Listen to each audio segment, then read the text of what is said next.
My name is Betty Gaetan. My husband and family, we've lived in Columbia since 1970. Have 2 adult grown daughters, 4 grandchildren, all grown. It was July the 3rd, 2017, and our friend from church came to visit, and just in the few minutes of talking to him, I started to feel really warm, and I said, "Tim, I'm getting a bad headache. I'm going to go in and get some Tylenol and rest." I had had headaches all my life growing up, but never anything like this. I got in bed, and my husband Manuel came in and he said, "Do you think you're going to get sick?" And I did throw up.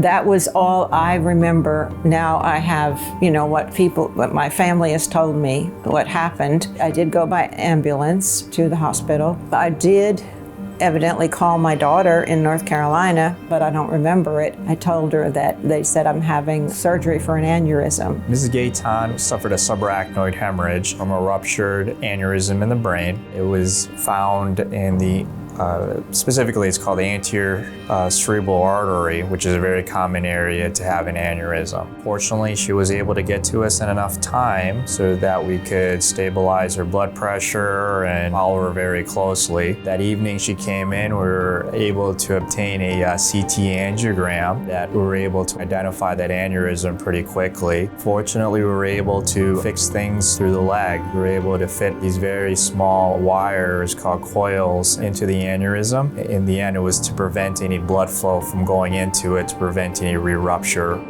When I woke up from the surgery, I thought it was still July the 3rd, but it was the 4th. And after seeing my family there, I was sitting up eating and talking to people, and it was just a complete healing. She has recovered remarkably. I don't see any ramifications from either the bleed itself or its treatment, so she's very lucky to do as well as she's done. Well, a brain aneurysm in itself is from a weakness in the wall of a blood vessel. Traditionally, they're at branch points of an artery. They can be congenital. Most commonly, they're related to high blood pressure and high cholesterol. They can be related to trauma and other sources, infection, and so forth. The most common symptom of an aneurysm that's ruptured is a severe headache. It's a sudden, worst headache of your life. Other symptoms would be becoming very sleepy, seizures.